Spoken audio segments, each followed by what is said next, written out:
Do you want a new set of armour that's affordable, arrives super fast from Europe, and also supports Ukrainian armourers at the same time? Then use code MOLLY at medievalextreme.com for free express shipping. Say we're partnered up as a two-man team, because you got generally the most common breakdown is 2-1-2, right?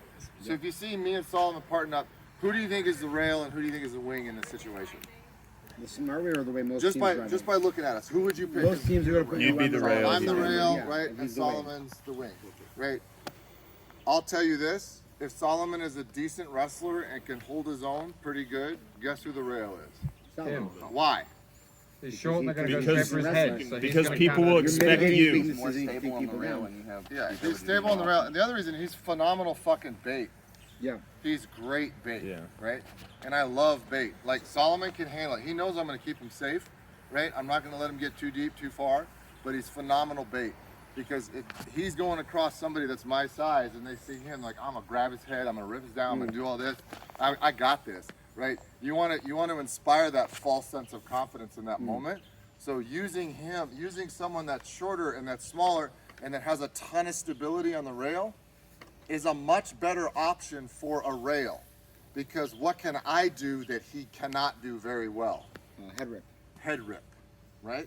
So this is important, and I was kind of talking to Mr. Buckle about this earlier, is like my number one goal on a 2 versus 2 is to have a moment where we can get a head rip.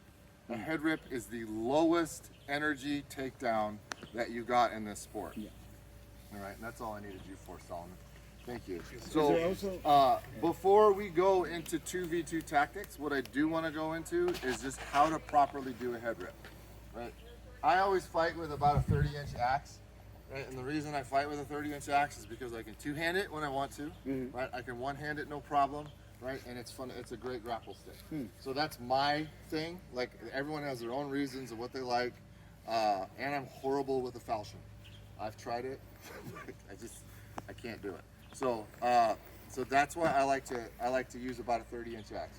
So let's go over head rips before we go over 2v2, and I'll use you just right here, right? So if we're gonna head rip, and I don't necessarily need you at this moment, Joseph, right? If I'm gonna head rip, right? Here's most common thing, and I've seen you guys do this when you guys were doing stuff earlier. This is what I see. Does this look familiar? Yes. Right? Okay.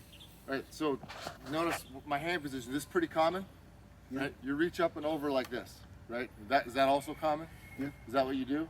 Right? Sure. So first of all, like, if you just learned a tie grip this morning, which direction are your palms facing Opposite. on a tie grip? Muay Thai. Inward. Nope. They're both facing you. Right? So if you're gonna take your elbows, right? You're gonna take your elbows and you're gonna try to push them together, right? Is it easier to push them together with your hands like actively pushed away from you, or actively pushed towards you? Right? So take your hands, actively keep them pushed away from you, try to push your elbows together, and then turn your hands towards you and see how much closer your elbows get. Right? Yes, man, explain. Right? Simple like body mechanics is something that most people don't think about.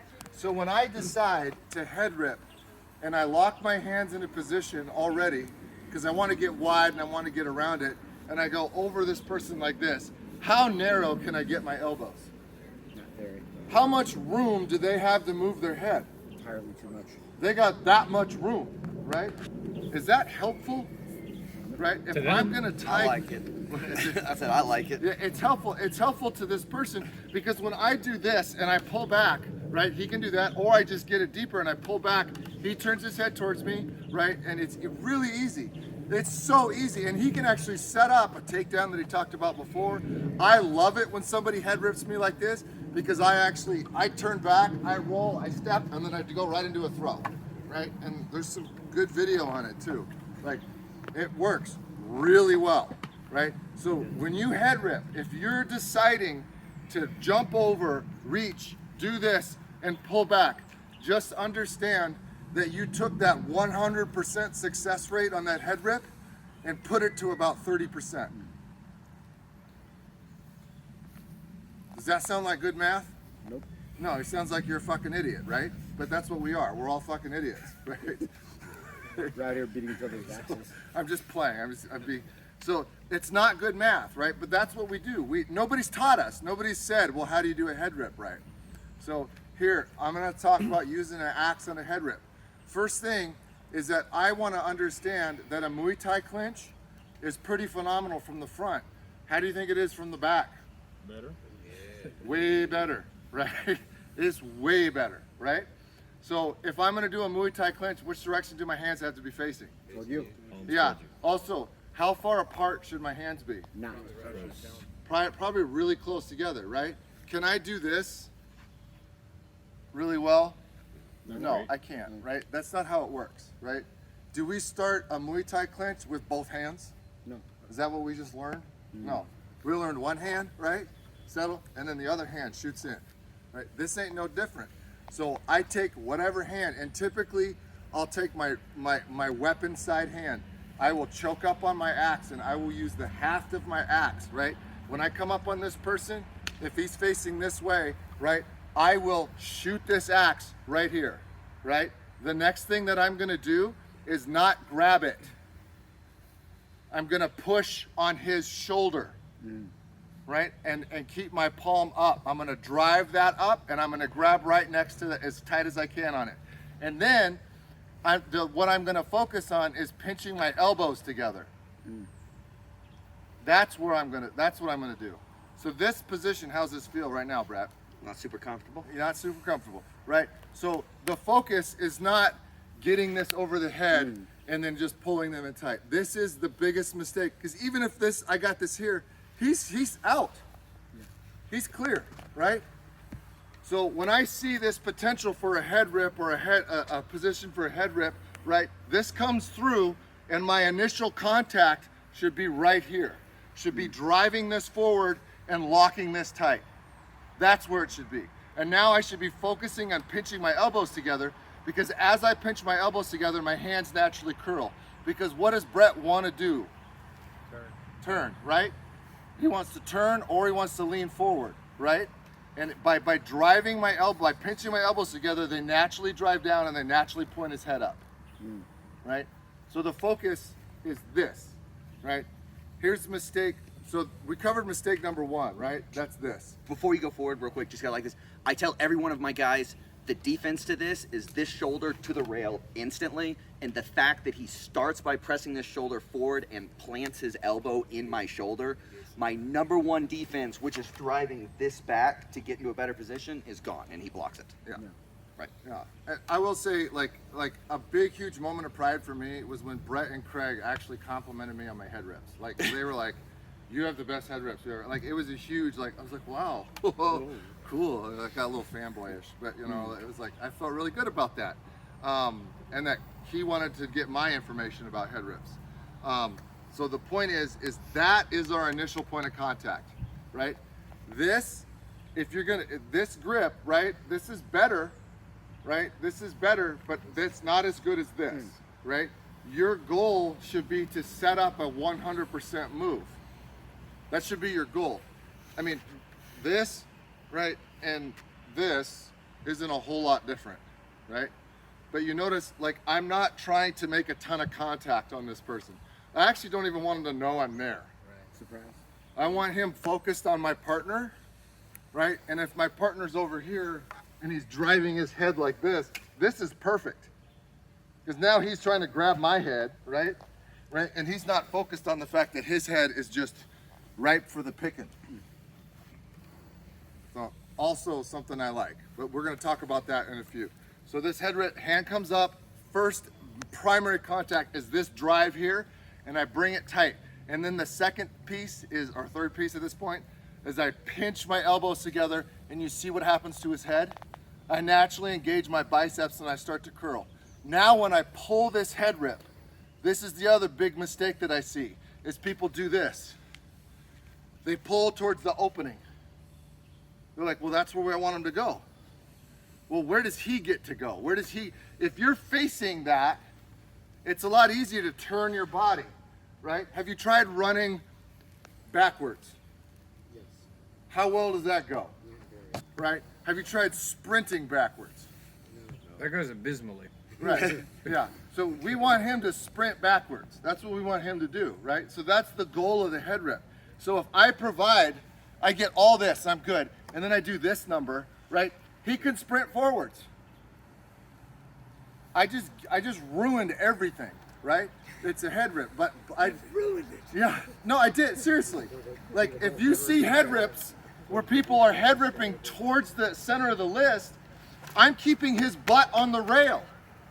I'm keeping him, his third leg, engaged. I'm keeping him able to now turn towards the threat. I don't want that. What I want is when I'm here, right, I want to curl those biceps. I want to curl that bicep. I want to keep my elbows pinched together, right? And I want to step back and put his head towards the rail. Especially now with the tabletop. Because where does his butt go when he's towards the rail? His butt goes away from the rail. Does that make sense? Yes. So real simple. 1, palms are always up. 2, your initial contact is that karate chop to the rail or to the arena side shoulder, right? Boom, boom. 3, I'm engaging my biceps and I'm curling towards me. Because now when I get this position, right, and then I do this, right, that's your 100% move. I curl it, I got it here tight, and then boom, right, head down the rail, because their butt's coming off the rail. So is there, first step, is there a reason not to, is there anything different between like squatting down versus that stepping out? If you have them tight, you squat down, you bend them backwards. There's no need. Yeah, there's no need, No, we're right? doing So fall you're on you. you're breaking posture by applying contact here and applying contact here. Could Right. you also add a knee in the small of the back? Is that So, what? I was going to say to you, being a shorter guy, I struggle to get the initial break here, but I like the finish once the break is there more. So play with it. I may just not be doing the initial break first, but he's so much more successful with his that right now I teach all of my taller, bigger guys, you should do it the way he does it because his is clearly way more successful than mine. So, like, figure it out. I don't know that being shorter is actually the problem. I might just be fucking up the break. But I know that it's one of the reasons I do it a little differently. But, man, if you can get his to work, it's got such a higher success rate. Yeah, I think shorter, one thing is that's where this grip and this grip becomes effective. As a shorter person, right, this grip is easy, right? And then this chop becomes this thing where I'm trying to be short here, right? This chop becomes this hard drive for this. At this point, it's still incredibly important.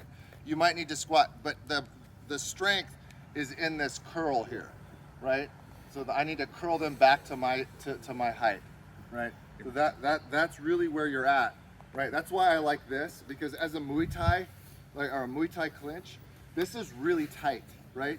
I'm engaging big muscles, my lats, my biceps and stuff, right? Well, not huge, but okay sized muscles. You're decent. Yeah, and I'm keeping them in tight, so that's what I want to be. Yes, Craig? I have two variants on this. I have a rip head rip and I have a grind head rip. What you're showing is typically how I do a grind head rip, and it's usually the one that works better to me against better fighters. The rip one usually works against, and the rip one is when I just pop the hip and rip it, and they just usually fall over, but it usually is less successful against better fighters. Here's some failure points that I also see when you see a head that's available. A big failure point I see is getting body to this, right? This is a success point for this person. I don't want my body up on them. I don't, because now by him leaning forward, right, I lost my hips, right? So as little contact as I can have on that, the better off I am. And like, while doing that actually gives me a chance to possibly manipulate a takedown, I think, to be perfectly honest, the biggest problem with it is that I'm immediately very aware that he's there. And if he can do this without me being aware, it's almost impossible for me to stop the attack. Right, which is why this is the plant, right? This is the plant, and then this is the drive. And then boom, I'm ripping it hard. Once I'm here, curling this and just keeping him back, It just puts me in such a big success position. Do you whisper anything in his ear at that moment? It's time to say goodnight. Yeah. Rick James, man. Just, I believe the best one would be just keep do it. I mean, like, Keep doing it. keep doing it. Yeah. Uh-huh. You're going to Take be a knee, swimming with or the I'll put you on phages. Hello, So, 400. here's the thing: is head rips are generally given to you through the work of a partner, right? They're not something that you just are magically there. Head rips require the mental and physical, generally the mental and physical occupation of that person with somebody else, right? So the importance on a head rip, the important aspect of a head rip is to understand that you have to have a good conversation with your partner. You have to have good practice, good training, and a good conversation with the person that you're with on your side to be able to set up a head rip to have that high success rate. I like the way I do it this way because it's such a fucking surprise. It's a big surprise. And even if he's turned this much towards me, right? If he's turned this much towards me, I will actively shove him like this, right? Because he is gonna work back. I'll actively shove him that way so I can set up my head rip, right? Because he's gonna work back, and it's like, fine, I'll plant and then I'll work, and okay. Yeah, because he's actually leaning back into me. I'm like, well, you're gonna give me that head rip whether you want to or not, right? The other thing that we'll do too is, just again, this is the think about the setup of the head rip. If I'm the partner here, or you're facing this way, I'm gonna be pulling on his head like weekly. I'm gonna be doing the shake weight thing, right? I'm gonna be doing this kind of thing because he wants his head out, and I'm waiting for my partner. You ready? You ready? You ready? Boom, and I let it go. And I might turn and help, and because all I'm waiting is for him to have that moment. Because he might be over here wrestling and paying this attention, right? And ready to go. All right. So partner up and just practice that position, the head rip position, and then I'm going to talk about the 2v2 and how to work it into that 2v2 conversation. Helmets on? What? Helmets on? Yeah. Put your helmets on. Just. Do you like the look of our team's custom activewear? Are you in need of some of your own for martial arts and fitness training? Then look no further than xmartial.com. Stand out from the crowd with your own badass design. X-Martial offer high quality rash guards, spats, training shorts and more, perfect for wearing underneath your sword fighting protective gear. Featuring highly durable and flexible materials, offering full range of motion while keeping form-fitting and highlighting your well-earned gains. There are dozens of amazing designs already on offer on their website. Check them out for yourself using the link in the description and use our code STEELWOLF for 10% off your next order at xmartial.com.